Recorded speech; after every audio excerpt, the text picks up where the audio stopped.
Hello everyone, कैसे हो आप सब लोग। मैं हूं आशीष और आप देख रहे हो मेरा चैनल बायोलॉजी वाला। मैं आपके लिए लेकर के आया हूं एक ऐसी सीरीज जिसमें कि हम एनसीईआरटी बायोलॉजी को लाइन टू लाइन पढ़ रहे हैं और साथ ही साथ जितना भी कॉन्सेप्चुअल पार्ट है उसको भी कवर कर रहे हैं। ये काम हम नीट से बहुत पहले ख़त्म कर लेंगे। वन शॉट वीडियोज़ रहेंगी, चैप्टर एक ही वीडियो में पूरा कवर होगा, पूरा सिलेबस करा जा रहा है। ट्वेल्थ क्लास का हमने काफ़ी सारा सिलेबस ख़त्म कर लिया है जिसका लिंक प्लेलिस्ट का डिस्क्रिप्शन में मिल जाएगा। और यहाँ पर आपको 11th क्लास के भी 2 चैप्टर हो चुके हैं जिसका लिंक भी डिस्क्रिप्शन में है, वो जाकर के देख लेना। आपके लिए बहुत ज़्यादा इंपॉर्टेंट है ये कि आप ये जान लो कि नीट कहाँ से कैसे क्या सवाल पूछता है। जहाँ मैं बताऊंगा गारंटी इस बात की वहीं से आपसे पेपर में सवाल पूछा जाएगा। और आपको ये वीडियो देखने के बाद ऐसा बिल्कुल नहीं लगेगा कि मुझे समझ नहीं आया है, मतलब आपको चीज़ें समझ में भी आएंगी। ऐसा नहीं है कि केवल ये हाईलाइट है, ऐसा नहीं कि एनसीईआरटी हाईलाइट्स हैं कि ये आएगा ये आएगा। मैं आपको समझा भी रहा हूँ कि चीज़ें कैसे पूछी जाएंगी और जो कॉन्सेप्चुअल पार्ट है वो भी समझाऊंगा। तो बने रहना मेरे साथ। अगर आप पहली बार देख रहे हैं तो ज़रूर चैनल पर बने रहना। एंड तक इस वीडियो को देखने के बाद ही सब्सक्राइब करना, पहले मत करना। अगर आपको अच्छी लगे तो ज़रूर कर देना, ठीक है ना। तो करते हैं आज की वीडियो को शुरू। चैप्टर का नेम है प्लांट किंगडम, बहुत ज़्यादा इंपॉर्टेंट है, 2-3 सवाल तो बन ही जाएंगे। करते हैं शुरू। लिखा है in the previous chapter and we looked at the broad classification of living organism under the system proposed by Whittaker 1969। ये सवाल है पहला, यहाँ से पूछेंगे। Where in he suggested the 5 kingdom classification Monera, Protista, fungi, Animalia and Plantae। In this chapter we will deal in detail with further classification and within kingdom Plantae, popularly known as the plant kingdom। We must stress here that our understanding of the plant kingdom has changed over time। Fungi and members of the Monera and Protista having cell wall are have now been excluded from Plantae। Actually हुआ ये था कि शुरू में गलती से सभी cell wall वाले जो है वो एक ही किंगडम में रख दी थी, प्लांट किंगडम में, तो अभी उनको निकाल लिया है वहाँ से। Though earlier classification placed them in the same kingdom, so the cyanobacteria that are also referred to as blue-green algae are not algae anymore। In this chapter, we will describe algae, bryophyta, pteridophyta, gymnosperm, angiosperm under the Plantae। Let us look at the classification with in angiosperm. तो नीचे जो classification की बात होगी वो केवल और केवल विद इन एंजियोस्पर्म होगी, उसमें पीछे वाले प्लांट के बारे में बात नहीं होगी, ठीक है। मतलब जिम्नोस्पर्म वाले का क्लासिफिकेशन के बारे में बात नहीं हो रही है, केवल और केवल एंजियोस्पर्म के बारे में बात हो रही है। लिखा है कि to understand some of the concern that influence the classification system, the earliest system of classification used only gross morphology character such as habit, colour, number, shape of leave. पहले जो क्लासिफिकेशन थे वो केवल मॉर्फोलॉजी पर आधारित थे, जो कि अच्छे से चीज़ों को क्लासिफिकेशन नहीं कर पा रहे थे। They were based on mainly on vegetative character और on the androecium structure given by the Linnaeus. तो यहाँ पर एक सवाल है कि लीनियस ने सेक्सुअल स्ट्रक्चर के आधार पर क्लासिफिकेशन दिया था। तो यहाँ से सवाल पूछ लेंगे कि सेक्सुअल सिस्टम ऑफ क्लासिफिकेशन किसने दिया था। आंसर होगा लीनियस, केरलस लीनियस। और ये लिखा है कि ये सिस्टम जो आर्टिफिशियल है, तो आर्टिफिशियल तो ये है ही क्योंकि इसमें किसी भी तरह का जो केवल मॉर्फोलॉजी को देखा गया है और सीधा सीधा क्लासीफाई कर दिया गया है, ठीक है ना। And separated the closely related species since they were based on the few characters. Also the artificial system give equal weightage to the vegetative and sexual characters. This is not acceptable since we know that often the vegetative characters are more easily affected by environment. तो ये कह रहे हैं कि भाई जो आपके vegetative characters है, मान लो आप पत्तियों का कलर या इस तरह का चीज़ें देख करके, शेप देख करके क्लासीफाई करोगे, तो प्रॉब्लम ये होगी कि बाद में मान लो इन्वायरमेंटल प्रॉब्लम के कारण कुछ चेंज हो जाए तो आपका क्लासिफिकेशन ख़राब जाएगा। ये ध्यान रखना है ना, मतलब इन्वायरमेंट उसको ख़राब करता है, मतलब चेंज कर देता है, ऐसा है। As against this natural classification system developed and which were based on, यहाँ से सवाल आएगा, natural affinities among the organism. जो ऑर्गेनिज्म हैं उनके बीच में नेचुरली जो एफिनिटीज़ हैं उनको एक साथ लाया गया है और तब ग्रुप बनाए गए हैं। And consider not only the external feature but also internal feature like ultra structure, anatomy, embryology and phytochemistry. इनका ध्यान रखा गया है। यहाँ से नीट में आपसे पूछा जाएगा ये सवाल कि ये ज़रूर पूछा जाता है यहाँ से कि इनमें से किस किस स्ट्रक्चर का यूज किया गया है जब नेचुरल सिस्टम ऑफ क्लासिफिकेशन बनाया गया। एंड लिखा है such a classification for flowering plant was given by George Bentham and Hooker. तो यार इन दोनों का नाम पेपर में आएगा, इन दोनों को जरूर याद कर लेना। जोसेफ डाल्टन एंड हुकर का नाम पूछा जाता है। एट प्रेजेंट आज की तारीख में जो सिस्टम है वो फाइलोजेनेटिक क्लासिफिकेशन सिस्टम है जो कि एवोल्यूशनरी रिलेशनशिप पर बेस है। ये सवाल बहुत ज़्यादा एग्जाम में आया हुआ है, बहुत ज़्यादा बार पूछा गया है कि कौन सा सिस्टम एवोल्यूशनरी रिलेशनशिप पर बेस्ड है। between the various organisms are acceptable. This assumes that organisms belonging to the same taxa have a common ancestor. We now use information from many other sources to help to resolve difficulty in classification.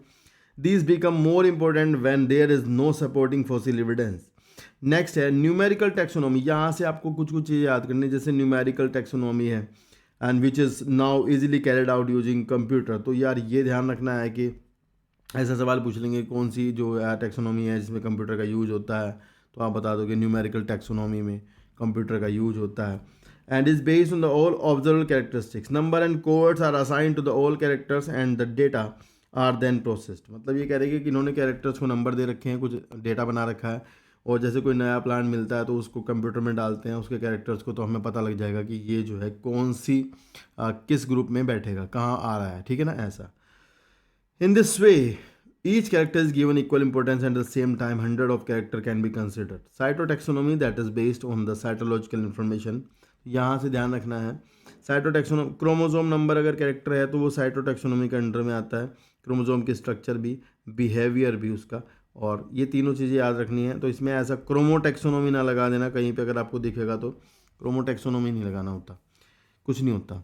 ठीक है. And कीमोटैक्सोनॉमी का ध्यान रखते हैं. मतलब कीमोटैक्सोनॉमी मतलब chemicals उनमें जो होते हैं उसके हिसाब से ग्रुप बनाते हैं. ठीक है ना. लिखा है chemotaxonomy that use the chemical constituent of the plant resolve confusions are also use by taxonomy these days. तो आजकल जो है काफ़ी ज़्यादा चीज़ों का ध्यान रख के ही क्लासीफाई किया जाता है, ग्रुप बनाया जाता है, ऐसे ही हवा में नहीं बनाते. ठीक है. चलो नेक्स्ट हेडिंग है एल्गी. अभी हम पढ़ेंगे एल्गी, उसके बाद ब्रायोफाइटा, टेरिडोफाइटा, जिम्नोस्पर्म, एंजियोस्पर्म. लिखा है algae are chlorophyll bearing, simple thalloid, autotrophic and largely aquatic, both fresh water and marine organism. तो एल्गी जो है वो आपके ध्यान से पढ़ना है, सिंपल है, थैलॉयड है, ऑटोट्रॉपिक है, लार्जली एक्वाटिक है, फ्रेश वाटर भी होते हैं, मराइन भी होते हैं. They occur in variety of other habitats, जैसे कि मोस्ट स्टोन पर भी आपको एल्गी मिल जाएगा, सोइल्स पर मिल जाएगा, वुड पर मिल जाएगा. Some of them are occur association with the fungi. तो आपको पता है जब एल्गी फंजाई से जुड़ता है तो लाइकेन बनाता है.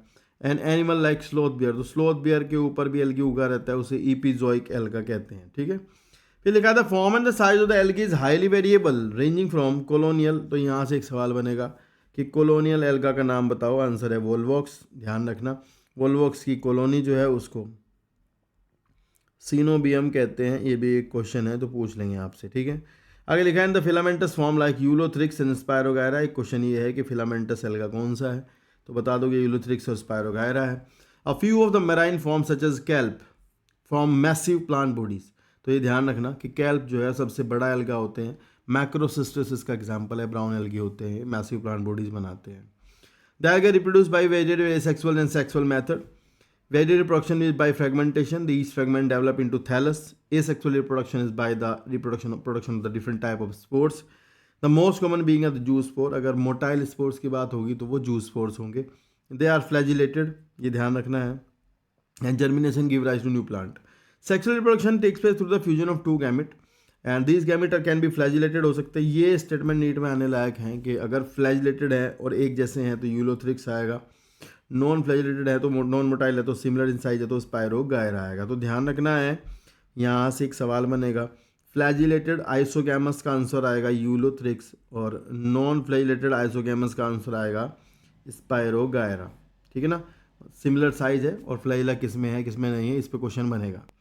लिखा है fusion of two gamete dissimilar in size in the species of Eudorina. यहाँ से याद करना है एग्जाम्पल एक, यूड्रीना में आपको एनाइसोगैमस कंडीशन मिलेगी. यहाँ से आपको दो एग्जांपल याद करने हैं, वोल्वॉक्स और फ्यूकस. इसमें आपको ऊगैमस कंडीशन मिलेगी. एक बात पता होनी चाहिए, ऊगैमस में एग बड़ा होता है और स्पर्म जो है वो मोटाइल होता है. ये ध्यान रखना बस, ये ऊगैमस है. ठीक है.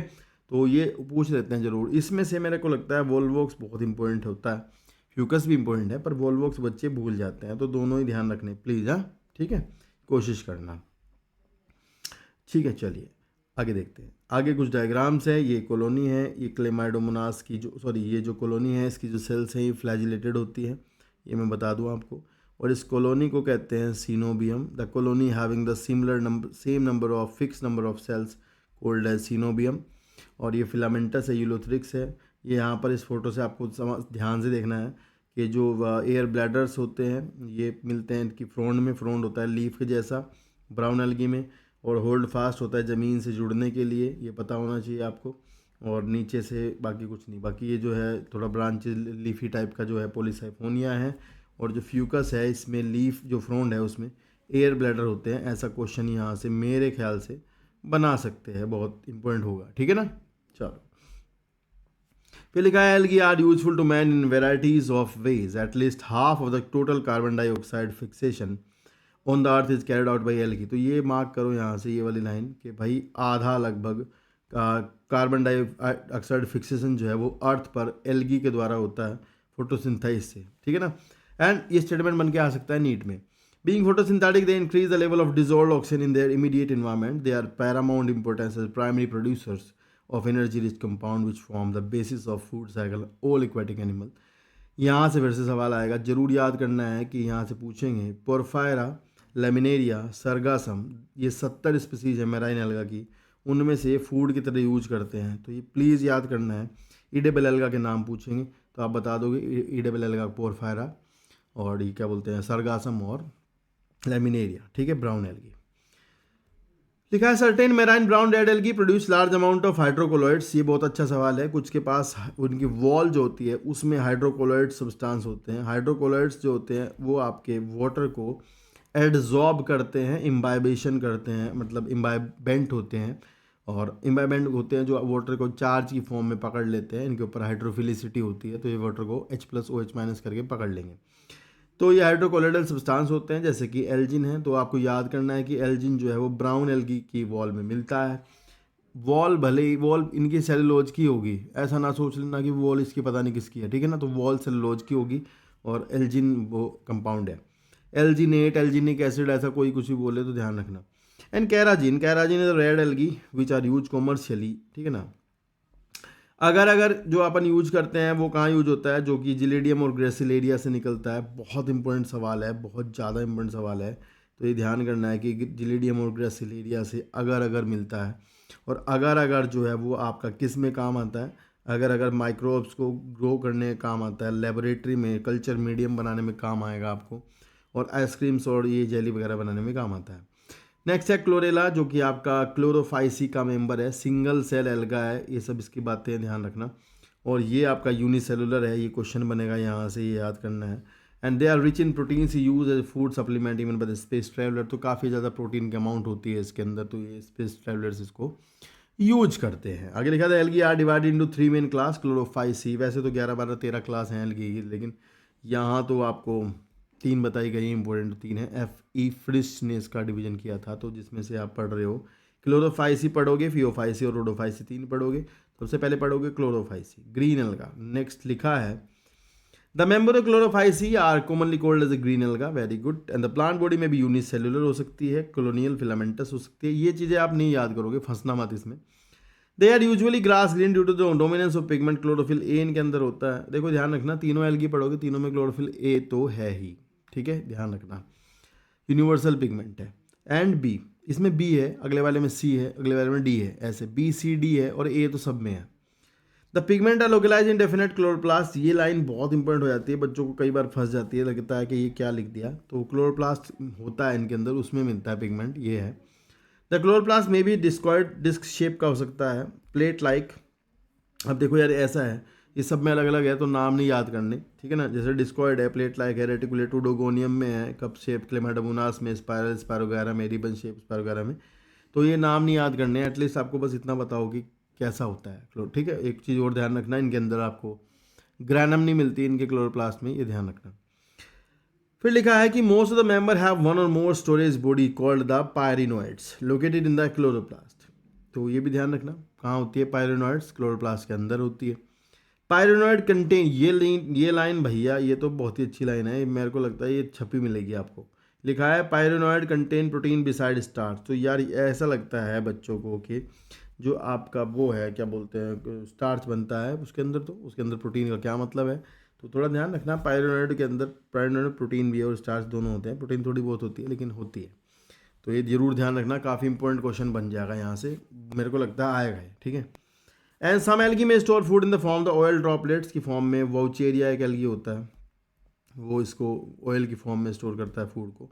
And green algae usually have a rigid cell wall made of the inner layer of the cellulose, वो तो पता ही है, एंड आउटर द पेक्टोज। तो ये मेरे को लगता है आउटर पेक्टोज वाला आपको थोड़ा ध्यान रखना होगा, ठीक है ना।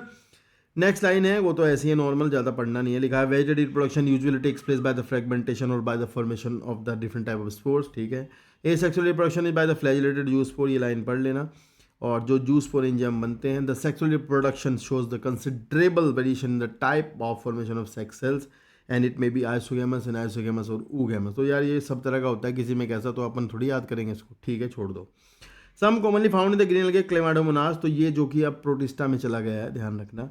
और इसमें ना मैं बताऊं क्लेमाडोमोनास में आइसोगेमस भी, नाइसोगेमस भी, ओगेमस भी, तीनों तरह का मिलता है अलग अलग स्पीसीज में, ठीक है। फिर है वोल्वोक्स एग्जाम्पल यूजरिस पायरोगैरा कारा, और ये आगे कुछ नहीं है। तो कारा जो है, ये कारा इंपॉर्टेंट है काफ़ी ज़्यादा, इसके कुछ सवाल आया करते थे पहले, अब तो नहीं आते, और इसी से हायर प्लांट्स निकले हैं ऐसा बताते हैं, ठीक है। चलो नेक्स्ट है brown algae, that is Phaeophyceae. लिखा है कि the member of the Phaeophyceae और brown algae are found in the primarily in the marine, ये नीट में आने वाली लाइन है, इसको मार्क करेंगे। प्राइमरली मराइन हैबिटेट में मिलता है। प्राइमरली को बहुत ज़्यादा अच्छे से पढ़ेंगे, यूजुअली, जनरली, प्राइमरली, इस तरह से। They show the great variation in size and form, the range from simple branch filamentous form ectocarpus and profusely branch form as represented by the kelp. तो ये कह रहे कि ये भी पूछ लेंगे कि kelp are profusely branched filamentous form ectocarpus, है ना, एंड विच में reach the height of the 100 metre तक ये जाते हैं। दे पोइज क्लोरोफिल ए और सी, तो ये भी याद करना है, मैंने बताया था अभी आपको। इनके पास पिगमेंट्स और भी हैं, कैरोटिनॉइड येलो वाले पिगमेंट, जेंथोफिल ब्राउन वाले पिगमेंट्स हैं। They vary in colour from the olive green to the various shade of the brown depending upon the pigment xanthophyll like fucoxanthin. तो ये एक सवाल यहाँ से बनता है कि ये फ्यूकोजेंथिन इसके पास होता है जो कि ब्राउन कलर देता है। ऑक्सीजनेटेड कैरोटीन्स जो होते हैं उन्हीं को ही जेंथोफिल कहा जाता है, ये ध्यान रखना।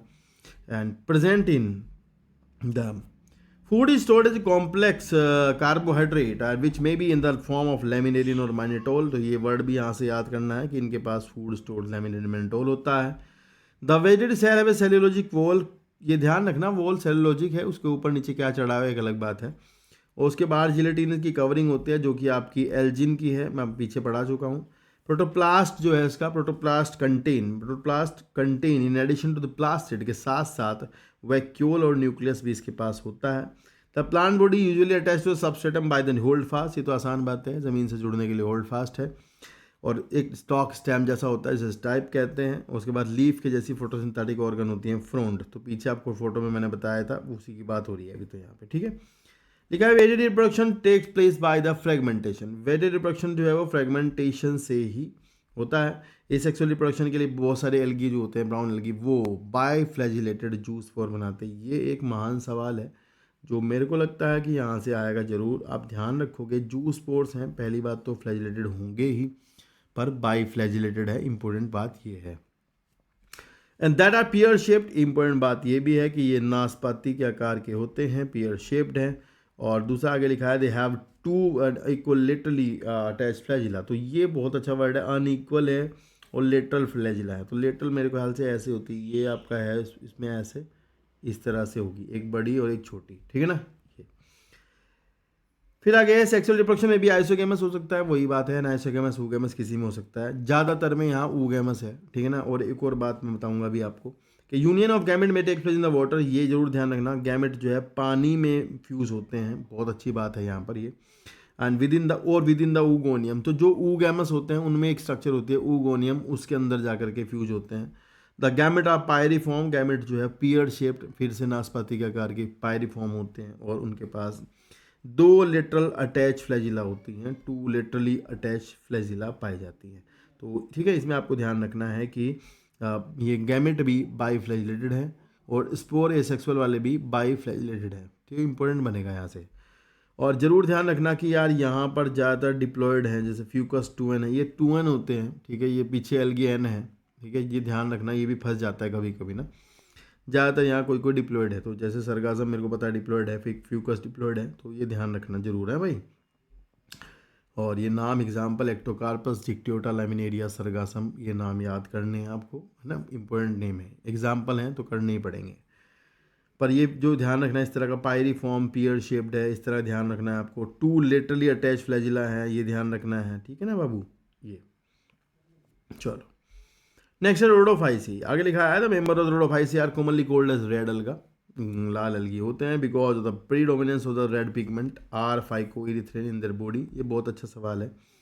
आर फाइकोइरिथ्रिन इनके पास मिलता है, आर फाइकोसाइनिन ब्लू होता है, आर फाइकोइरिथ्रिन रेड होता है। तो जो आपके वो होते हैं ना, वो आपके ब्लू ग्रीन एल्गी, उनके पास भी ये पिगमेंट होते हैं, पर वहाँ हम बोलते हैं सी फाइकोइरिथ्रिन ऐसे। Majority of the red algae are marine with greater concentration found in the warmer areas. They are occur in both well lighted regions और depth में भी मिलते हैं आपको oceans में. The red thalassemos और red algae are multicellular. Some of them have complex body organization. ये statement NEET में आया हुआ है मेरे ख्याल से, तो आपको ध्यान से पढ़ना है red algae के लिए. एंड लिखा है the food is stored is floridean starch. ये भी बहुत ज़्यादा अच्छा सवाल है, बहुत अच्छा सवाल है कि रेड एल्गी में फूड स्टोर जो होता है वो फ्लोरिडियन स्टार्च की फॉर्म में होता है, दैट इज स्टार्ट ओनली। ये स्टार्च जैसा ही होता है, ये आपका अमाइलोपैक्टिन और ग्लाइकोजन के जैसा है, ऐसा लिखा है यहाँ। तो ध्यान रखना है कि अमाइलोपैक्टिन और ग्लाइकोजन दोनों ग्लूकोज के पॉलीमर हैं, और दोनों के दोनों ही ग्लूकोज के पॉलीमर होने के साथ साथ ब्रांच्ड होते हैं। तो ये भी है जो फ्लोरिडियन स्टार्च भी आपका ग्लूकोज का ब्रांच पॉलीमर है, तो ये जरूर आएगा, ठीक है। फिर लिखा है the red algae usually reproduce is actually by fragmentation and they reproduce actually bye non motile spore. यहाँ आपको ध्यान रखना है कि रेड एल्गी में फ्लैजिला जैसा कोई काम नहीं है, तो यहाँ फ्लैजिला नहीं है, ध्यान रखना है। गैमेट में भी और स्पोर्ट्स में भी कहीं नहीं फ्लैजिला है, ये इंपॉर्टेंट है। And by the non motile gamete sexual reproduction is oogamous, ठीक है, और accomplished by the complex post fertilization development. ये स्टेटमेंट है, ये स्टेटमेंट थोड़ा सा अच्छा है, इसको जरूर याद करना, मतलब ये अच्छा स्टेटमेंट बनेगा यहाँ से ये वाला, कि इनमें ना काफ़ी ज़्यादा कुछ होता है, मतलब इनमें ऐसा नहीं है कि जैसे जाइगोट बना और तुरंत ही मियोसिस होगी, ऐसा नहीं है। जाइगोट के बाद इसमें काफ़ी ज़्यादा कॉम्प्लेक्स मैकेनिज्म है, कार्पोगोनियम वगैरह चीज़ें बनती हैं, तो उतना नहीं जानना, पर ये लाइन तो जाननी है ना, ये याद करनी है। एग्जाम्पल दिए दो, पोरफायरा, पोलिसाइफोनिया, ग्रेसिलेडिया, जिलेडियम तो दिया है यहाँ पर, गिगार्टीना एक और है, और फिर पीछे एक टेबल दी गई है, वो देख लो जरूर। इस टेबल में से भी सवाल वही है जो पीछे पढ़ाया गया है, वही सवाल यहाँ लिखे हुए हैं। जैसे ये याद करना है, a b chlorophyll, a c fucoxanthin, a d फाइकोर, ये याद करना है। फूड तो आपको पता ही है कौन कौन सा में कौन सा है। सेल वॉल में जैसे यहाँ सेलुलोज के साथ पैक्टोज भी है, वो याद होना चाहिए। यहाँ एल्जिन है, याद होना चाहिए।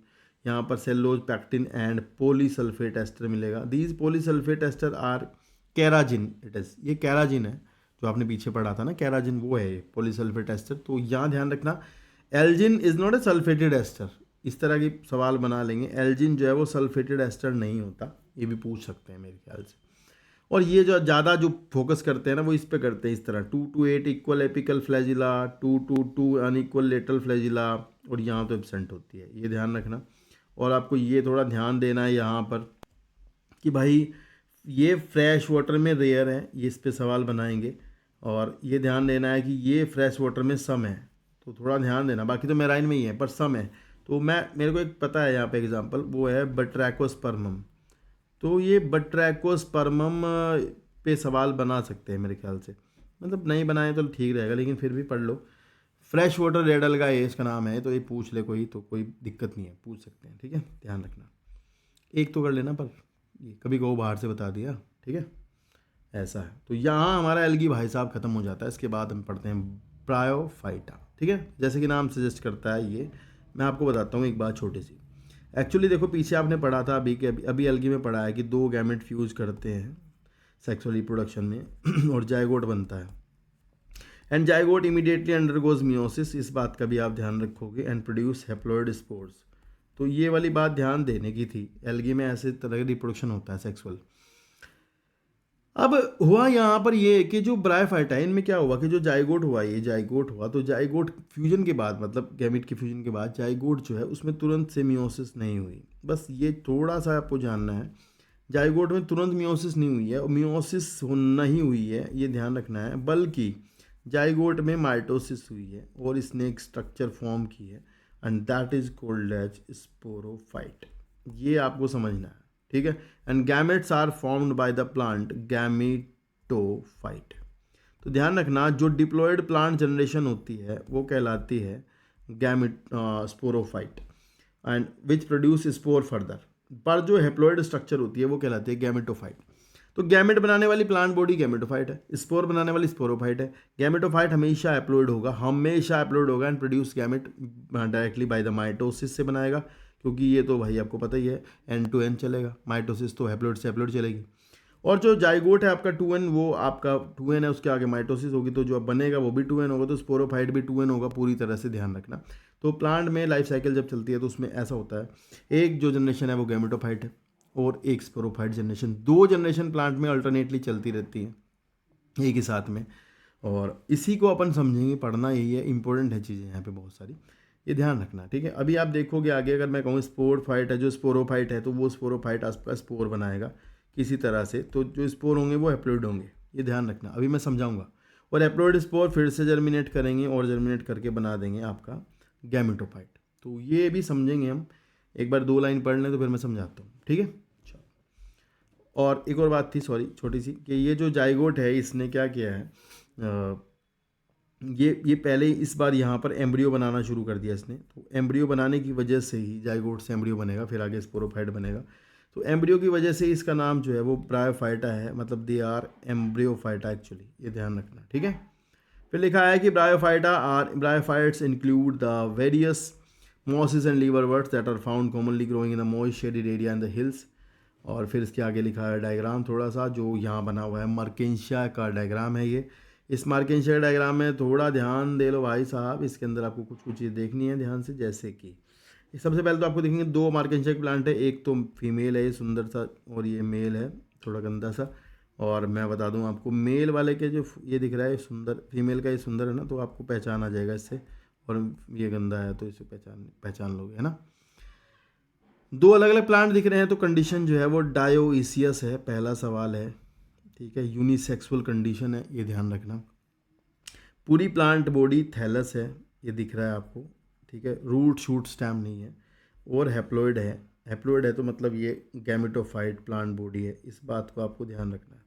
तो the main plant body in bryophyta is gametophyte and haploid in nature and thallus and dorsiventral flattened thallus of Markensia, you can see here they have some sexual structure also, like ये जो सुंदर सा दिख रहा है ये archegonium है, ये आर्किगोनियम है, और जो ये गंदा सा दिख रहा है ये एंथ्रेडियम है।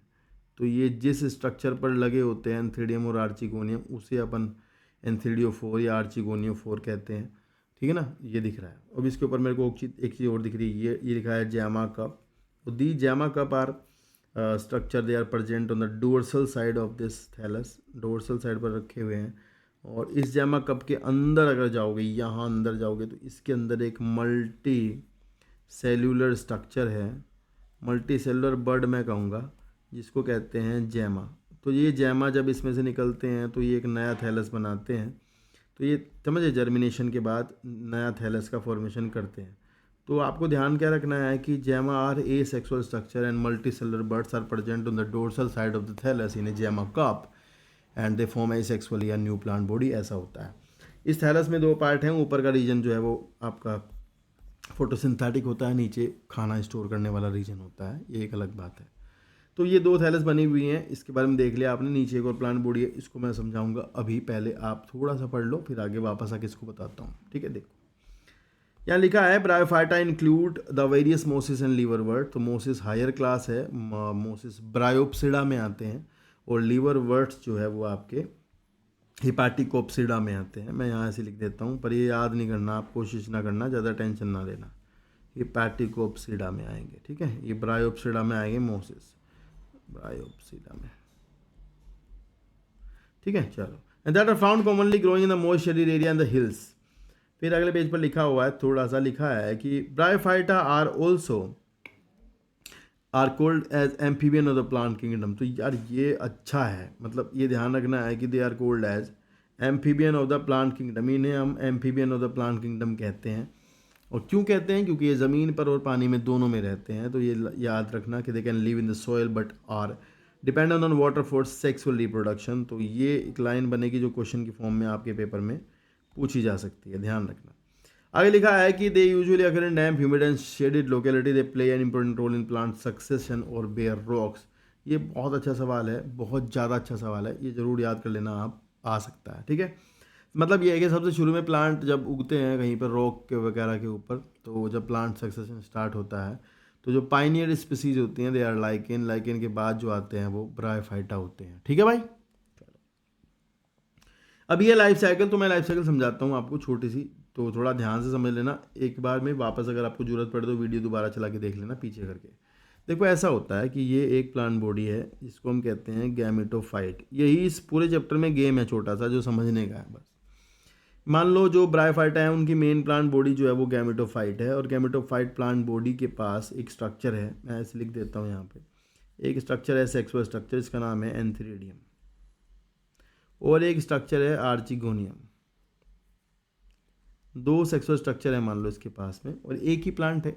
चाहे तो मान लो आपने मार्केंशिया भी देखा है तो उसमें दो अलग अलग प्लांट थे ना, तो दोनों अलग अलग मान लो या फिर एक ही मान लो, इट डिपेंड्स। आप समझ लो पर बात। तो मेल वाली स्ट्रक्चर जो है वो एंथीरिडियम है, और जो फीमेल वाली स्ट्रक्चर है वो है आर्किगोनियम। ये आपको दिख रही होगी। ठीक है भाई। तो अभी अपन देखेंगे आगे कि एंथीरिडियम जो है, ये एंथीरिडियम जो दिख रहा है, ये एंथीरिडियम आपका क्या बोलते हैं इसके अंदर, इसके अंदर आपके एंथीरिडियम के अंदर हैं एंथरजॉइड्स, एंथरजॉइड जो कि आपके हैप्लॉइड गैमेट्स बनते हैं। और इसके अंदर ये भी सारा कुछ हैप्लॉइड है, प्लांट भी हैप्लॉइड है, ध्यान रखना। गैमेट माइटोसिस से ही बने होंगे, इस बात को थोड़ा समझ लेना। ठीक है। तो ये एंथरजॉइड्स हैं, और आर्किगोनियम जो है इसके अंदर बनेगा आपका एग जो कि हैप्लॉइड होगा। और फिर एंथरजॉइड जो है वाटर से चल के जाते हैं क्योंकि दे आर फ्लैजिलेटेड। कैसे होते हैं? फ्लैजिलेटेड, बाई फ्लैजिलेटेड हैं ये दोनों, ये जो एंथरजॉइड्स हैं।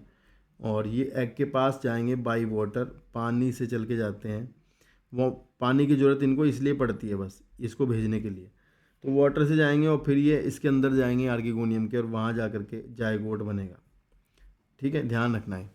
अब जायगोट एक डिप्लॉयड स्ट्रक्चर है जो कि आपकी आर्किगोनियम के अंदर बनी है। अब जायगोट जो है वो आपका मैंने बताया यहाँ पर इस बार मतलब एल्गी से थोड़ा एडवांस हो गया मामला, तो इन्होंने थोड़ा एम्ब्रियो एम्ब्रियो बनाना शुरू कर दिया। अब ये एम्ब्रियो जर्मिनेट करेगा, और मैंने कहा था जब ये एम्ब्रियो जर्मिनेट करेगा तो ये बनाएगा स्पोरोफाइट। ठीक है, sporophyte plant generation, and that is 2n। अब ये स्पोरोफाइट भाई जो है इसके पास एक स्ट्रक्चर है जिसको मैं कह रहा हूँ स्पोरेंजियम। ये भी 2n है, ये ध्यान रखना। और ये स्पोरेंजियम के अंदर होती हैं स्पोर मदर सेल, और स्पोर मदर सेल 2n है, और स्पोर मदर सेल में होगी मियोसिस। अभी आप ऐसा समझो, और बनेंगे स्पोर।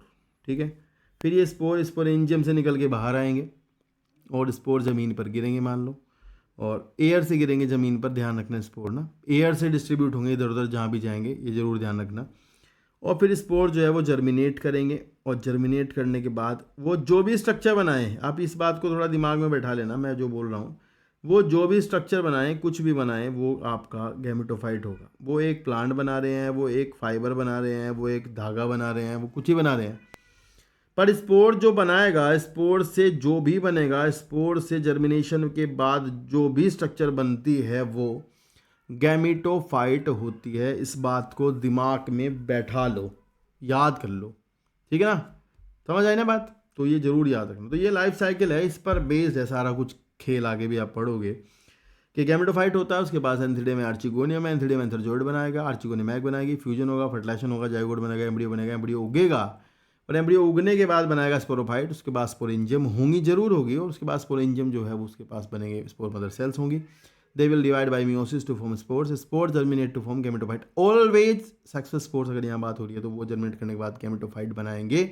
इस बात को यहाँ बैठा लो। ठीक है ना, तो आप ध्यान रखना है स्पोरोफाइट कहाँ बना है, ये सवाल है। तो देखो आर्किगोनियम कहाँ लगी हुई थी, अगर हम पीछे जाके देखते हैं इस फोटो में, मान लो यहाँ ही देख लें, तो ये जैसे आर्किगोनियम यहाँ लगी हुई है, तो इस आर्किगोनियम में ही ये है अंदर, इस आर्किगोनियम के अंदर ही जाइगोट बना है, इसी आर्किगोनियम के अंदर ही सब कुछ मामला है। तो भैया इसी से ही उगेगा आपका स्पोरोफाइट, इसके ऊपर ही उगेगा। इस बात को आप समझ लें बस, इसके ऊपर उगेगा। ऐसे छोटा सा मान लो होगा, तो इनका तो छोटा सा होता है ऐसे।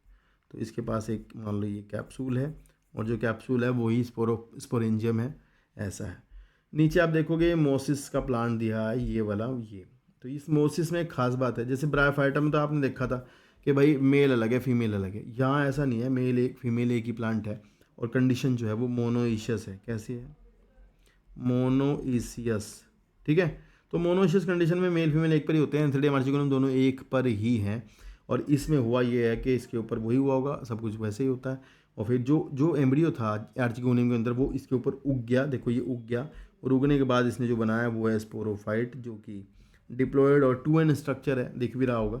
और इसके पास 3 पार्ट हैं, यहाँ पर एक फुट होता है इसका हिस्सा, एक ये स्टेम जैसा सीटा है, और ये कैप्सूल है। And capsule is called as sporangium, ये थोड़ा ध्यान रखना, कैप्सूल ही क्या है, स्पोरेंजियम है भाई, ठीक है। तो इसके अंदर फिर वही होगा, स्पोर मदर सेल्स होंगी, स्पोर बनेंगे, मियोसिस होगी, और स्पोर से बनेगा फिर से गैमेटोफाइट, ठीक है। देखो चल पढ़ते हैं, लिखा है यहाँ पर the plant body of bryophyta is more differentiated than that of algae. It is thallus-like, prostrate, erect, and attached to the substratum by the unicellular or multicellular rhizode. Unicellular rhizoids होते हैं लीवरवर्ट्स के, मल्टीसेलर होते हैं मोसिस के, ध्यान रखना। They lack a 2 root stem और leave, they may possess root like, leaf like, stem like structure. The main plant body the Bryophyta is haploid, तो पता ही लग गया। It produce gamete, hence called gametophyte. The sex organ Bryophyta are multicellular, जैसे कि antheridium और archegonium, they are multicellular. And male sex organ antheridium कहलाता है, फीमेल वाला आर्चिगोनियम, मेल वाला बनाएगा एंथरजॉइड बाईफ्लैजिलेट होते हैं, ये जरूर ध्यान रखना है, इस तरह के क्वेश्चन आएंगे भाई नीट में। फीमेल सेक्स ऑर्गन आर्चिगोनियम है भाई, फ्लास्क शेप है भाई, याद रखोगे, उसके अंदर एक एग होता है, सिंगल एग, याद रखोगे।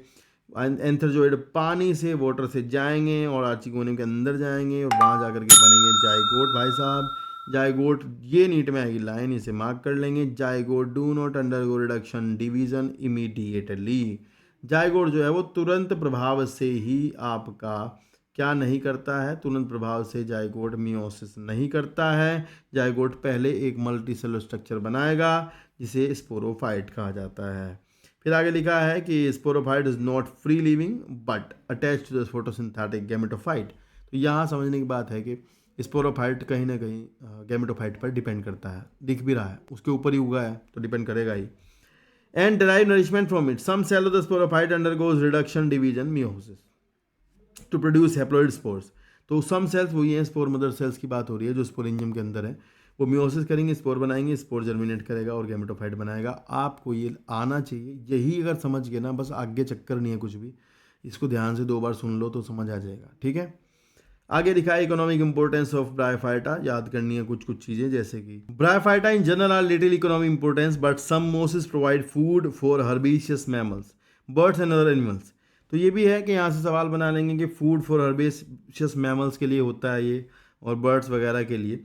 और ये सवाल यहाँ से बनेगा जरूर कि पीट मॉस किसे कहते हैं, ये मेरे ख्याल से क्वेश्चन बनने लायक होता है, हमेशा आता भी है।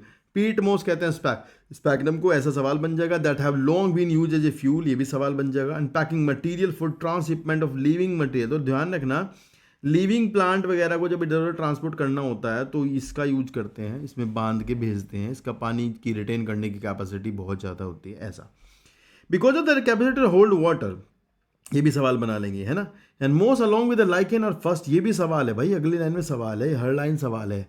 जैसे पूछेंगे, ये लाइन स्टेटमेंट बन के आएगी यहाँ से कि भाई जब पूरी मतलब जब जब जब सक्सेशन होता है, स्टार्ट होता है, तो सबसे पहले लाइकेन के साथ में कौन आता है, लाइकेन के साथ में आएंगे मोसेस, तो ध्यान रखना इंपॉर्टेंट बनेगा सवाल यहाँ से। The decompose the rock making the substrate suitable for the growth of higher plant since mosses form dense mat on the earth and they are soil binders. सब जमीन को रोकने का काम करते हैं, जमीन को कटने का रोकते हैं, जमीन को टूटने से रोकते हैं, ये भी ध्यान रखना। और आगे लिखा है कि they are divided into 2 liverworts and mosses. तो भाई अभी अपन पढ़ेंगे पहले लीवरवर्ट, जो आपने समझ भी लिया पीछे, वैसा ही है, आगे बढ़ेंगे मोसिस, वो भी सेम है। लिखा है the liverwort grow usually in moist shady habitat such as bank of the stream, marshy ground, damp soil, bark the tree and deep in the wood. The plant body of liverwort is thalloid, ये ध्यान रखना है। मार्किंशिया example पढ़ा है। The thallus is डोर्सिवेंटल, ये ध्यान रखना है, क्लोजली एप्रेस, जमीन पर चिपकी हुई। And the leafy member are teeny leaf-like appendages in 2 rows and on the stem-like structure. तो leafy member जो इसके होते हैं उनके पास stem जैसे स्ट्रक्चर पर 2 रो में लीफ जैसा कुछ होता है, पर लीफ नहीं होता। Asexual reproduction in liverwort takes place by the fragmentation of thallus. thallus टूट करके 2 बना सकती है by the formation of specialized structure called gemma. तो ये एक सवाल यहाँ से बनेगा जो मैं बता रहा हूँ पेपर में आएगा कि भैया जेमा जो है वो ग्रीन है, ये सवाल है, मल्टी सेलुलर है, ये ध्यान रखना। ये बच्चे यूनिसेलुलर लगाते हैं इसको, मल्टीसेलर है और यूनिसेलर नहीं है। एसेक्सुअल बर्ड्स हैं, जब ये ज़मीन पर गिरती हैं तो इन्हें नया थैलस बनाती हैं, ध्यान रखना। ये जेमा कब पर होती है, मैंने पहले बताया था। The gemma become detached from the parent body and germinate into new individual during sexual reproduction. Male and female sex organs are produce either on the same और द डिफरेंट थैलस। सेम जैसे Marchantia में थे, और जैसे कि same रिक्शिया इसका example है, उसमें होते हैं, डिफरेंट होते हैं मार्केंशिया में। The sporophyte is differentiated in foot seta and capsule, वो 3 भागों में बटा होता है। मियोसिस के बाद स्पोर बनते हैं, स्पोर जर्मिनेट करते हैं, जिससे कि नया गेमेटोफाइट प्लांट बनता है। ये इसकी लाइफ साइकिल है, आप पीछे पढ़ चुके हैं। ऐसे ही अब मोसिस की लाइफ साइकिल के बारे में थोड़ा जिक्र हो रहा है, तो उसमें एक चला चेंज है छोटा सा, मैं बताता हुआ चलता हूँ, कभी बाद में फिर दिक्कत हो कि इसमें जब स्पोर बनते हैं ना ये तो भाई होता ही है कि स्पोर जो जर्मिनेट करता है ना, पहले ना वो एक बॉडी बनाता है ऐसी अलग से, मान लो इसको कहते हैं प्रोटोनीमा। तो ये एक छोटी सी बात है, मैंने कहा था स्पोर से जो बनेगा स्पोर से वो गेमेटोफाइट होगा, ये तो पक्की बात है। और स्पोर से ये बन गया तो ये प्रोटोनीमा है। और फिर ये प्रोटोनीमा थोड़ा ब्रांच हो जाता है, इसमें से ऐसा भी हो सकता है कि प्रोटोनीमा जो है टूट जाए और ये नया फ्रेगमेंटेशन करके नया प्लांट बना ले, ऐसा करता है। इसमें ब्रांचिंग हो जाएगी, इसके ऊपर बर्ड्स होंगी, उन बर्ड्स से फिर एक नया प्लांट जो आपका मोसिस का वो ग्रो करेगा, तो वो होगा आपका, मतलब वो भी गैमेटोफाइट होगा। प्रोटोनिमा इज ऑल्सो गैमेटोफाइट, ये भी गैमेटोफाइट स्ट्रक्चर है। ये लीफी मेंबर भी गैमेटोफाइट है, बस यही फर्क है, यहाँ डायरेक्ट जो लीफी वाला टाइप का नहीं बनता, पहले प्रोटोनिमा बनता है, ये वाली प्रॉब्लम है, तो थोड़ा यही समझना है बस, बाकी सेम है। तो लिखा है कि the predominant stage of life cycle mosses gametophyte which consist of 2 stage. ये है थोड़ा इंपॉर्टेंट कि इसके पास 2 स्टेज है। The first stage is protonema, पहली प्रोटोनिमा स्टेज है, which develop directly from the spore. तो स्पोर जर्मिनेट करके प्रोटोनिमा बनाता है। प्रोटोनिमा भी गैमेटोफाइट होगा, समझ आई, ये ध्यान रखना। And is creeping green branch and frequently filamentous stage. The second stage is leafy stage which develop from the secondary protonema as a little bud. बिल्कुल सही बात है। And they consist of upright cylinder axis bearing spirally arrange leave. तो ये भी सवाल बनेगा ऐसे कि लीव जो है स्पायरली अरेंज है, ऐसा पूछ लेंगे। They are attach to soil by the multicellular rhizoid. मैंने कहा था ध्यान रखना है, यहाँ मल्टी सेलुलर ब्रांच राइजोइड है, पीछे आपने पढ़ा नहीं है, पीछे दिया भी नहीं है। जो मोसिस जो बेचारे वो लीवर उनका यूनिसेलर होता है rhizoid. This stage bear the sex organ. Vegetative reproduction in mosses by the fragmentation and budding in the secondary protonema. Budding भी हो सकती है, फ्रेगमेंटेशन भी हो सकता है, ध्यान रखना। Sexual reproduction in sex organ, antheridium होता है, आर्चिगोनियम होता है, वही सब होगा। फिर से आपका एग बनेगा, एंथीजॉइड बनेंगे, फ्यूजन होगा, जाइगोट बनेगा, एम्ब्रियो बनेगा, स्पोरोफाइट उग जाएगा। लेकिन एक ध्यान रखना बात, ये नीट में आएगी लाइन, यहाँ से पूछेंगे कि archegonia apex of the leafy shoot पर लगी होती है, टिप पर। ये इतने तेज होते हैं, यहाँ पर लिख देते हैं tip of the leafy branch, ऐसा लिख देंगे, ध्यान रखना। फिर पूछेंगे after fertilisation zygote develop to sporophyte consisting of fruit capsule. The sporophyte in moss is more elaborate. ये नीट में आने वाली लाइन है, ये स्टेटमेंट बन के पेपर में आएगा। तो इसका जो स्पोरोफाइट होता है वो थोड़ा सा ज़्यादा अच्छा होता है as compare to liverwort, ये भी ध्यान रखना। Capsule contain spore form after the meiosis mosses and have elaborate mechanism of spore dispersal. तो ये भी एक सवाल है, इनके पास स्पोर डिस्पर्जल का एक अलग तरीका होता है, उसके बारे में बात नहीं हो रही है। तो स्पोर निकलते हैं और फिर हवा के द्वारा इधर उधर फैल जाते हैं और जा करके नया गैमेटोफाइट बनाते हैं जहाँ भी सोइल पर गिरते हैं, ठीक है ना बात। तो these are the example, Funaria, Polytrichum, Sphagnum, ये आपको जरूर याद करने हैं भाई, ये एग्जाम्पल्स हैं, इनके बारे बिना काम चलेगा नहीं, तो थोड़ा ध्यान रखना, ठीक है। फ्यूनेरिया, पॉलीट्राइकम, स्फैग्नम, यार सारा सवाल ना इस पे आके फंस जाएगा, तो बाकी तो आपको मान लो याद है सारा, और ये नहीं याद रहा तो गया काम से, ठीक है ना। एग्जाम्पल पक्का लर्न करने, ठीक है। नेक्स्ट है टेरिडोफाइटा, और ये इससे अगले वाले प्लांट है, दुनिया के पहले पौधे जिनमें रूट, स्टेम और सब कुछ लीफ वगैरह पाई गई।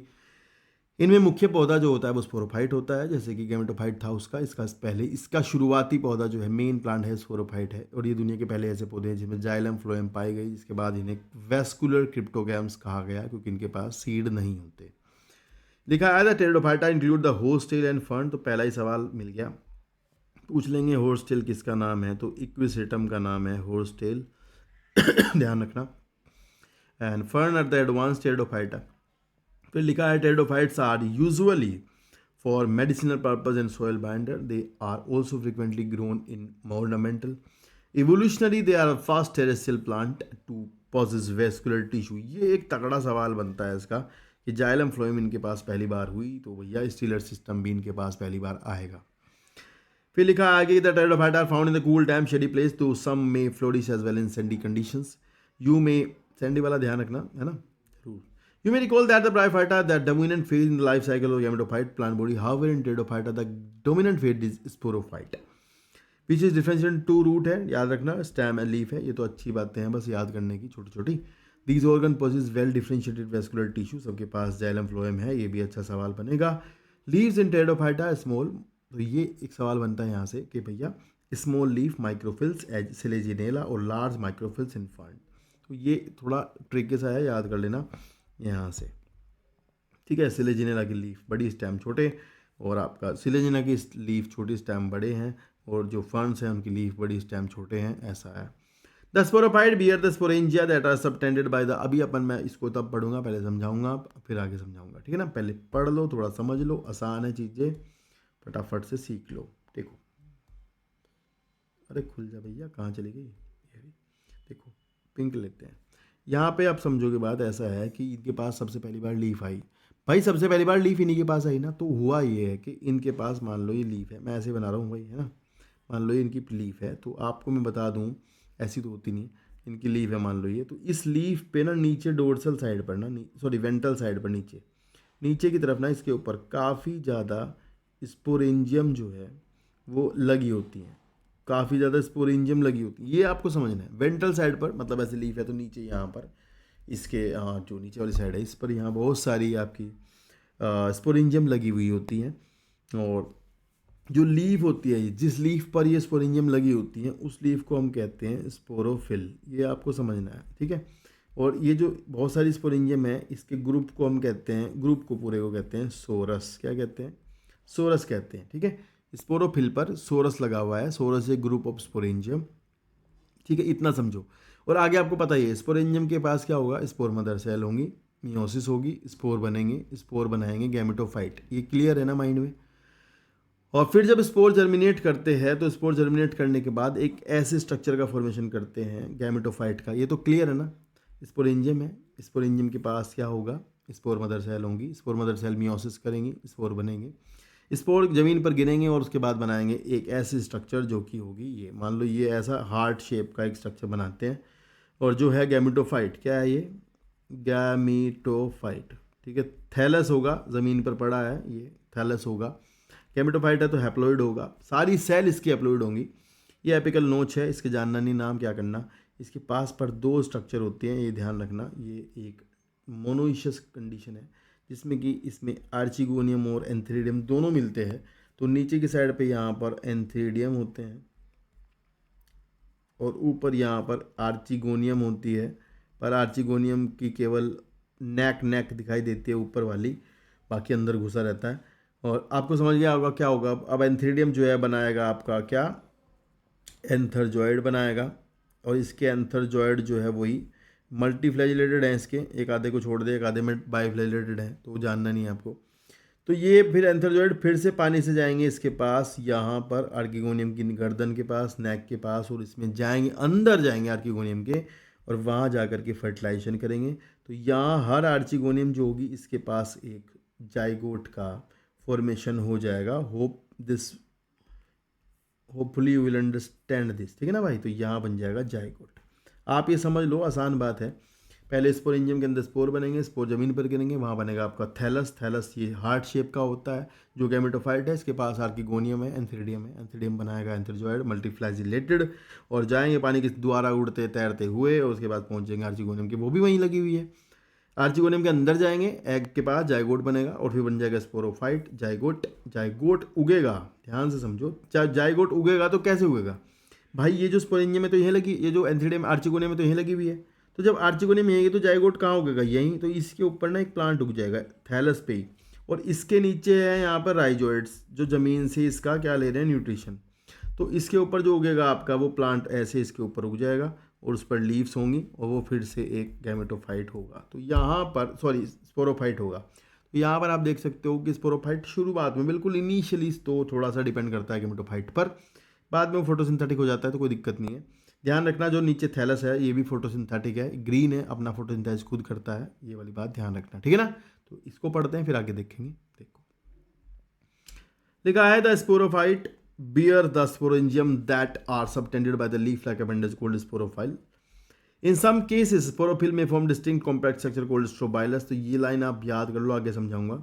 कुछ जगह पर जैसे कि सिलेजिनेला इक्विसेटम में स्पोरेंजियम नहीं, स्पोरोफिल जो है वो एक कॉम्प्लेक्स स्ट्रक्चर बना लेती है जिसे हम कहते हैं स्ट्रोबाइलस। क्या कहते हैं? स्ट्रोबाइलस। और कोन कहते हैं। तो कोन एक्चुअली में किसका बना होता है, ये गलती ना करना, कोन जो है वो भैया बना होता है स्पोरोफिल का, ना कि स्पोरेंजियम का। मैं बार बार बोल रहा हूँ। And the sporangium produces spore by meiosis to form sporal cell. The spore germinate to give rise to inconspicuous small but multicellular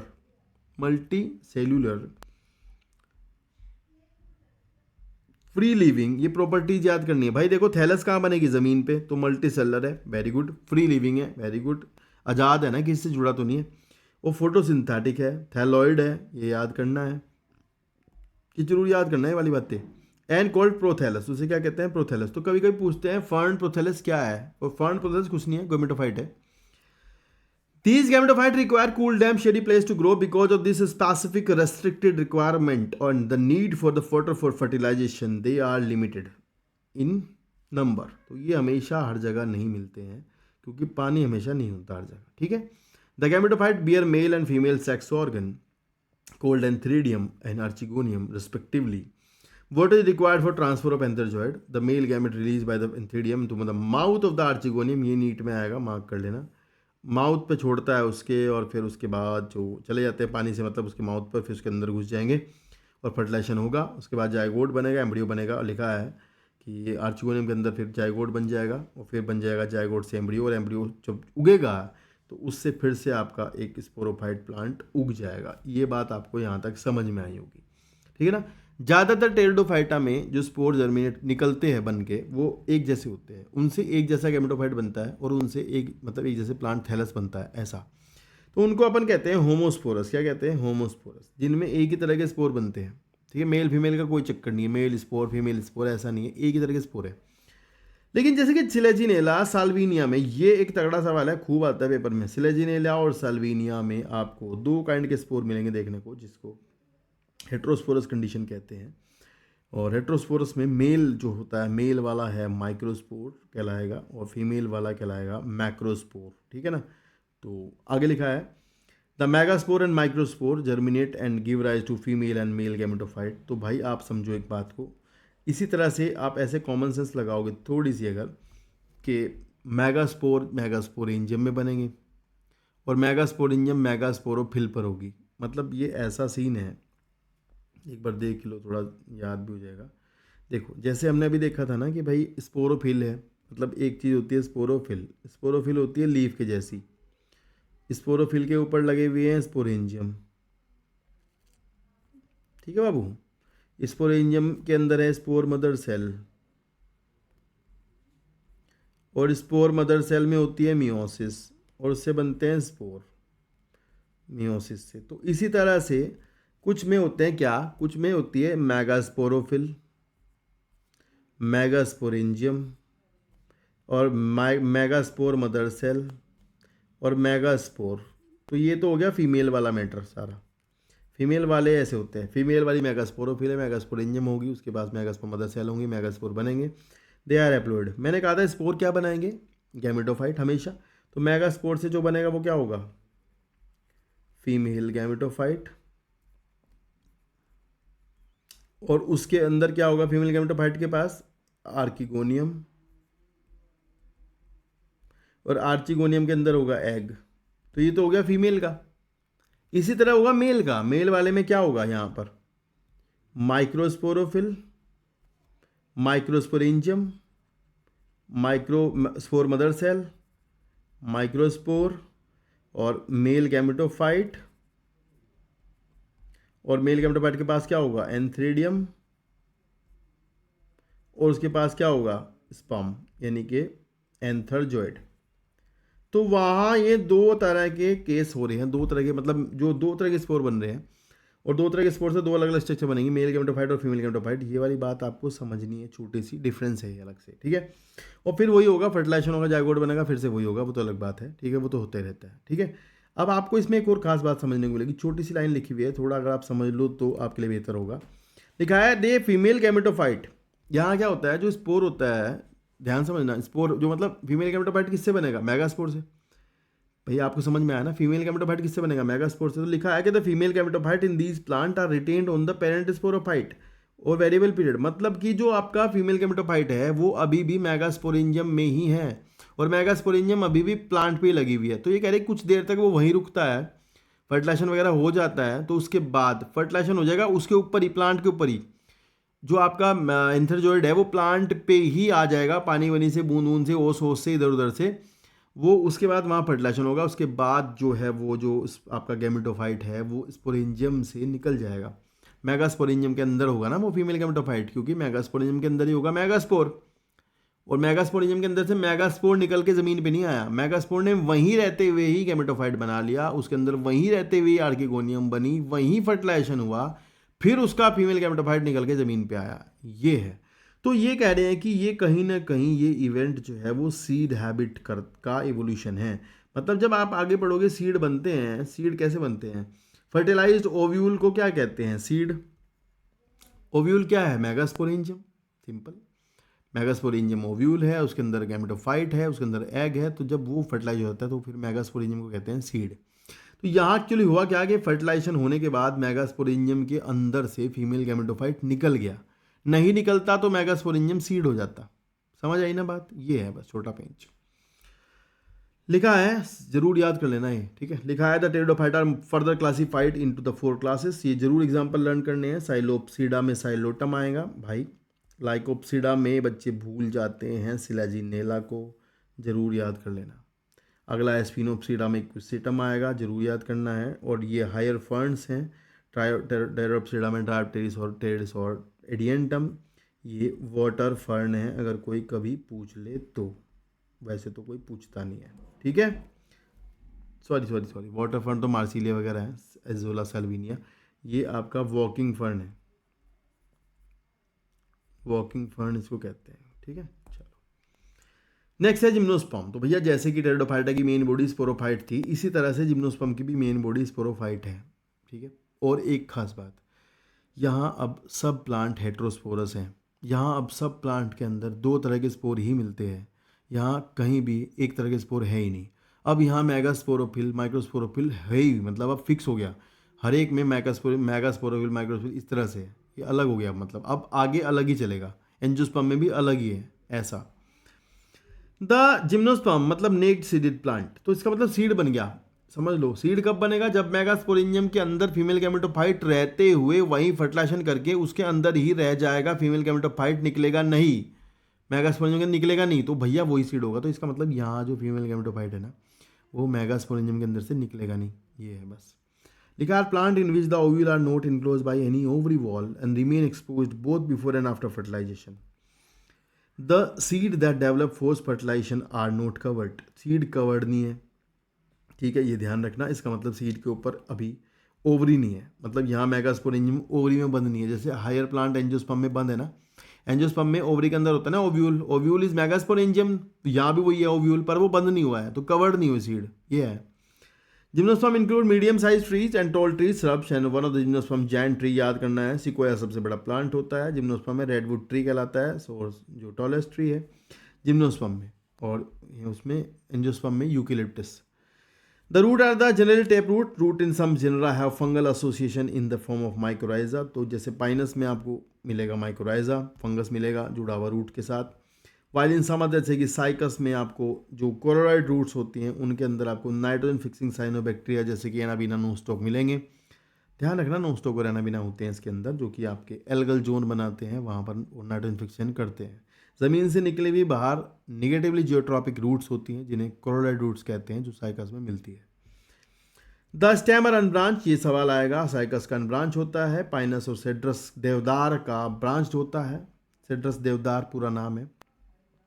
the leave में भी सिंपल और कंपाउंड, सिंपल तुम्हें पता ही है, पीछे एनाटॉमी पढ़ रखी है मॉर्फोलॉजी में। इन cycas the pennate leaves persist for many years and the leaf in gymnosperm are well adapted to withstand extreme conditions like temperature, humidity, wind. In conifers the needle like leave, ये सवाल बन सकता है कि जो Pinus के plant होते हैं उनमें नीडल लाइक लीव्स होती है जिनमें कि सरफेस एरिया कम हो जाता है कि जिससे कि पानी का लॉस कम हो, स्टोमेटा वगैरह कम हो। इसके ऊपर एक थिक क्यूटिकल होती है, संकन स्टोमेटा होते हैं, ये इसके बहुत ज़्यादा इंपॉर्टेंट क्वेश्चंस हैं, खूब पूछे जाते हैं। धसे हुए स्टोमेटा होते हैं जो पानी की कमी, पानी को उड़ने नहीं देते, ज़्यादा ट्रांसप्रेशन होने नहीं देते, ठीक है ना, ये ध्यान रखना। अब यहाँ फिर से जिम्नोस्पर्म की लाइफ साइकिल शुरू हो जाती है, ये भी फिर से इंपॉर्टेंट बात है, थोड़ी सी ध्यान से देख लो, 2 मिनट में हो जाएगी, ठीक है। देखो ध्यान रखना है, एक बार पढ़ते हैं। लिखा है the gymnosperm are heterosporous and they produce haploid microspore. तो पहली बात तो लाइन रखना, जिम्नोस्पर्म सारे हेट्रोस्पोर्स होते हैं, and they produce haploid microspores and megaspores, ठीक है। They are two kind of spore produce within sporangia that are borne on sporophyll. तो आपको बताया था ना अभी, अगर मेगास्पोर है तो वो मेगास्पोरेंजियम में बनेगा। मेगास्पोरेंजियम कहाँ लगी होगी, मेगास्पोरोफिल पर लगी होगी, इसका मतलब यहाँ दोनों मिलती हैं। And which are arrange spirally along in axis to form lax और कॉम्पैक्ट कॉन। तो भैया हुआ ये है कि यहाँ पर जो आपकी, मैं दिखाऊँ आपको, कहाँ से दिखेगा, नहीं दिख रहा है। एक्चुअली होता ये है कि यहाँ पे इन्होंने एक स्ट्रक्चर फॉर्म कर लिया है जिसको हम कोन जैसे स्ट्रक्चर कहते हैं। उसमें आपको ना ऐसे स्पोरोफिल्स लगी होंगी, ये मान लो ये माइक्रोस्पोरोफिल्स हैं, इस तरह से लगी हैं। और ये माइक्रोस्पोरोफिल्स के अगर आप जाओगे ऊपर तो इसके ऊपर आपको मिलेगी माइक्रोस्पोरेंजियम। ऐसे ही मेगास्पोरेंजियम वाला कौन होता है जिसके ऊपर लगी रहती है, मेगास्पोरोफिल के ऊपर लगे रहते हैं मेगास्पोरेंजियम। तो इस तरह स्ट्रक्चर बनाती है। वे ध्यान ये रखना है कि जो कौन होता है ना वो स्पोरेंजियम का नहीं होता है, स्पोरोफिल का होता है। वेदर इट इज़ मेगा और माइक्रो, डिपेंड करता है किसका कौन है, पर वो होगा स्पोरोफिल का ही, और उसमें लगी रहेंगी आपकी स्पोरेंजियम, ठीक है। ये तो उन्होंने लिखा है कि ये कौन जैसे स्ट्रक्चर बनाता है, बिल्कुल सही बात है। लिखा है द स्ट्रोबाइल यानी कौन जिसमें माइक्रोस्पोरोफिल हैं वो और माइक्रोस्पोरेंजियम है, वो कौन कहलाता है, माइक्रोस्पोरेंजिएट और मेल स्ट्रोबाइलस, सही बात है। एंड जिसमें माइक्रोस्पोर बनते हैं और माइक्रोस्पोर बड़ा होकर क्या बनेगा, मेल गैमेटोफाइट, आपको बिल्कुल पता है। And which is highly reduce. तो यहाँ मेल गैमेटोफाइट जो होता है वो छोटा होता है। जैसे कि क्या होगा, आप समझो, कोशिश करो समझने की। कि माइक्रोस्पोरेंजियम होगी, माइक्रोस्पोरेंजियम के अंदर बने microspore mother cell, microspore mother cell में मियोसिस होगी, और मियोसिस के बाद बनेंगे माइक्रोस्पोर्स, और माइक्रोस्पोर हैप्लॉइड होंगे, और वो माइक्रोस्पोर डिवाइड करेंगे। और मैंने कह रखा है स्पोर जो बनाएगा वो क्या होगा, गैमेटोफाइट होगा। तो माइक्रोस्पोर ने क्या बना लिया, मेल गैमेटोफाइट। पर वो ना 2-4 सेल का ही होता है, छोटा सा होता है, हाईली रिड्यूस होता है और छोटा सा होता है, जिसमें नंबर ऑफ सेल्स होती हैं 4-3 बस, जिसे पॉलन ग्रेन कहते हैं। ये है, तो यहाँ अब मेल गैमेटोफाइट पॉलन ग्रेन है। और आपको पता ही है पॉलन ग्रेन क्या है, पॉलन ग्रेन के पास आपके मेल गैमेट बनेंगे। और आपको पता है कि यहाँ पर जब ये 4-5 सेल का ही है तो इसके पास मेल गैमेटोफाइट के पास आपको पढ़ा पीछे, मेल गैमेटोफाइट में होती है एंथ्रीडियम। तो यहाँ मेल गैमेटोफाइट में एंथ्रीडियम नहीं होगी, यहाँ मेल गैमेटोफाइट के पास ना डायरेक्ट मेल गैमेट बनाएगा, ये डायरेक्ट मेल गैमेट फॉर्म करेगा। तो लिखा है कि that is pollen grain and development of pollen grain takes place within the microsporangium. तो पोलन रेन इतने छोटे हैं कि वो माइक्रोस्पोरेंजियम से निकले ही नहीं, क्योंकि माइक्रोस्पोर ही नहीं निकला था अंदर से। माइक्रोस्पोर माइक्रोस्पोर के अंदर ही था, तो बाहर ही नहीं आया, तो उसके अंदर ही बनेंगे पोलन ग्रेन भी। अब पोलन ग्रेन 4-5 सेल का है तो उसके पास खुद में क्या आएंगे, 2 मेल गैमेट होंगे, ठीक है, जैसे आपने पढ़ रखा है एंजियोस्पर्म में वैसा सही है, इसके पास मेल गैमेट होते हैं।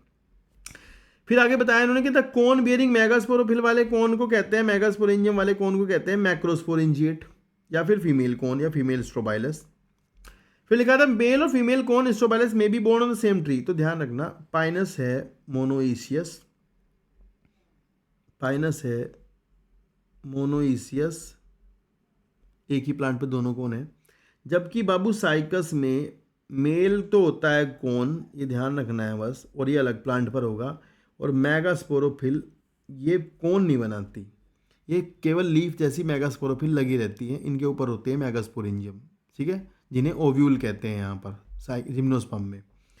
And that are borne on the different tree. तो ये साइकस हो गया आपका डायोसियस।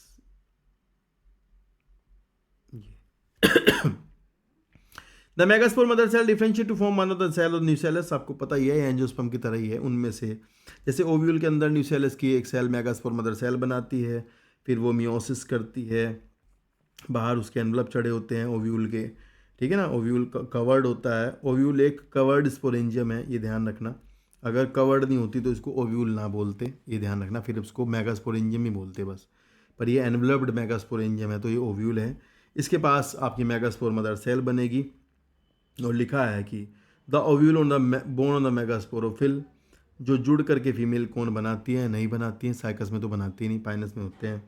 फिर उसके पास मेगास्पोर मदर सेल होती है जो डिवाइड करती है मियोसिस से। 4 आपको एंजियोस्पर्म की तरह मेगास्पोर बनेंगे, उनमें से 3 डीजनरेट हो जाते हैं, फंक्शनल मेगास्पोर बचता है। वो बना फंक्शनल मेगास्पोर जो बचेगा वो बेचारा जो है वो फीमेल गैमेटोफाइट बनाएगा उसके अंदर ही, और वो भी मल्टी सेलर। एंजियोस्पर्म में तो पता ही है एम्ब्रियो सैक बनती है, वो 7 सेल की होती है, पर यहाँ वो मल्टी सेलर गैमेटोफाइट बनेगा। और मल्टी सेलर गैमेटोफाइट के अंदर ना आर्चिगोनियम होगी। ये एक छोटा डिफरेंस है जो एंजियोस्पर्म में और यहाँ पर है जिम्नोस्पर्म में, कि इसमें आपको पोलन रेन में तो मतलब पोलन रेन भी मेल गैमेटोफाइट है, वहाँ तो एंथ्रीडियम का तो मामला खत्म हो गया। अब एंथ्रीडियम तो बनते नहीं जिम्नोस्पर्म में, पर जिम्नोस्पर्म में अभी भी आर्चिगोनियम बन रही है। ये है छोटा सा मतलब अंतर, ठीक है। वहाँ तो आपको पता है डायरेक्ट क्या बन रहा था, 7 सेल बन रही थी और उसमें एक तो एग था सीधा सीधा, पर यहाँ आर्चिगोनियम में भी है, उसके अंदर एग होगा, ऐसा सीन है। मतलब यहाँ ओव्यूल के अंदर जो है ना 2 आर्चिगोनियम बनेंगी फीमेल गैमेटोफाइट के अंदर। ओव्यूल के अंदर फीमेल गैमेटोफाइट है, उसके अंदर 2 आर्चिगोनियम है, ऐसा सीन है। फिर लिखा है कि the multicellular female gametophyte is retain within the megasporangium, बता भी रहे हैं उसके अंदर ही रहेगा। और लिखा है unlike Bryophyta and Pteridophyta in gymnosperm the male and female gametophyte do not have independent free living existence. तो भाई इनके जो गैमेटोफाइट है वो स्पोरेंजियम के अंदर से बेचारे बाहर नहीं आए, तो वो फ्री लिविंग तो हो नहीं सकते, वो तो छोटे छोटे हैं, कुछ कुछ सेल्स के उसके अंदर ही फंसे हुए हैं। The remain within the sporangium retain on the sporophyte, the pollen grain release from the sporangium फटेगी, अब उसके अंदर से निकलेंगे गैमेटोफाइट, यानी मेल गैमेटोफाइट कौन है, पोलन रेन निकलेंगे, हवा से उड़ के जाते हैं, ये ध्यान रखना, एनिमोफिली है। और फिर वो ओपनिंग ऑफ द ओव्यूल पर पहुँचेंगे जो कि मेगास्पोरोफिल पर लगे हैं। ओव्यूल क्या क्या है, megasporangium in the pollen tube, फिर यहाँ पोलन ट्यूब बनेगी, पोलन ट्यूब गैमेट्स को लेकर के जाएगी आर्चिगोनिया की तरफ और उसके माउथ पर रिच निकाल देगी गैमेट को। ये याद करना है कि आर्चिगोनियम के अंदर निकलेंगे, मतलब आर्चिगोनियम के माउथ पर निकलेंगे, वो कौन, मेल गैमेट। तो मैं ऐसे समझाने की कोशिश करता हूँ यहाँ छोटा सा, वैसे तो ज़्यादा समझना नहीं है। जैसे मान लो ये आपका मान लो ओव्यूल है, मैं बनाता हूँ ऐसे सीधा सा ये इसका ओव्यूल है मान लो, तो ये इसके अंदर ये बन गया फीमेल गैमेटोफाइट और ये है इसके कवर, एनवलप्ड है ये, इसके अंदर यहाँ फीमेल गैमेटोफाइट के अंदर आर्चिगोनियम बन गई, ये रही एग। और जो पोलन रेन है तुम्हारे दोस्त, वो पोलन रेन यहाँ है, यहाँ पोलन चैम्बर में, यहाँ से बनाएंगे पोलन ट्यूब और फिर होगा फर्टिलाइजेशन और फिर ये ओव्यूल कहलाएगा सीड। क्योंकि ये ओव्यूल ओवरी में बंद नहीं है तो ये नेक्ड सीडेड होगा, ये वाली बात है, ठीक है। और ये जो फीमेल गैमेटोफाइट है ये हैप्लॉइड है और बाहर सारा डिप्लॉइड है ओव्यूल, और ये हैप्लॉइड फीमेल गैमेटोफाइट ही बाद में एंडोस्पर्म बनाता है, तो इसलिए जिम्नोस्पर्म में एंडोस्पर्म हैप्लॉइड होती है, ध्यान रखना अगर कर सकते हो तो। देखिए लिखा है following fertilization zygote develops into seed and develop into embryo and the ovule into seed for be naked seeded plant they are not covered. तो ये था जिम्नोस्पर्म, होपफुली आपको समझ में आ गया होगा। थोड़ा बहुत देख लो, जिंगो का फोटो देख लेना भाई, ये फॉसिल प्लांट है, ginkgo is a living fossil type का प्लांट है, इसको याद कर लेना और बाकी नहीं देखना है। नेक्स्ट हेडिंग है एंजियोस्पर्म का, 2 लाइन दी हैं, अब यहाँ से कट गया है, ठीक है। तो दोनों लाइन पढ़ लेते हैं, पूरा मत पढ़ते, मैं बताता हूँ सवाल क्या है। सवाल ये है सीधा, ये आएगा पेपर में कि जो आपका स्मॉलेस्ट एंजियोस्पर्म है वोल्फिया, रूटलेस प्लांट है, याद कर लेना। और यूकेलिप्टस है एंजियोस्पर्म, लंबे वाला सबसे बड़ा एंजियोस्पर्म ये है। और फिर एंजियोस्पर्म को 2 भागों में बांटा गया है, मोनोकोट और डाइकोट क्लासेस, 2 क्लास में बांटा गया है। इसके बारे में सारी जानकारी आपको 12th क्लास के चैप्टर में मिलेगी जो कि हमने पढ़ा दिया, जिसका लिंक डिस्क्रिप्शन में दिया गया है, ठीक है ना। तो यहाँ हमारा प्लांट किंगडम का चैप्टर हो जाता है खत्म। होपफुली आपको समझ में आ गया होगा, अगर नहीं आया तो 2 बार 3 बार एक बार वीडियो को जरूर देखना, और अगर कुछ समझना हो तो कमेंट करके जरूर बताना कि ये टॉपिक दोबारा समझा दो, मैं एक और छोटी सी वीडियो बना दूंगा उसके ऊपर। और भैया आपको नेक्स्ट चैप्टर मिलने वाला है एनिमल किंगडम, जो कि है काफ़ी इंपॉर्टेंट, याद नहीं होता मेरे को पता है, पर कोशिश करना लर्न करने की, आपके पास टाइम भी बहुत कम है। चैनल पर आपको सपोर्ट मिलता रहेगा, लगातार मैं आपको काम कराता रहूँगा, बस आप मेरे साथ जरूर जुड़े रहना एंड तक। तो थैंक यू सो मच पूरी देखने के लिए, मिलते हैं नेक्स्ट वीडियो में, टेक केयर, बाय बाय।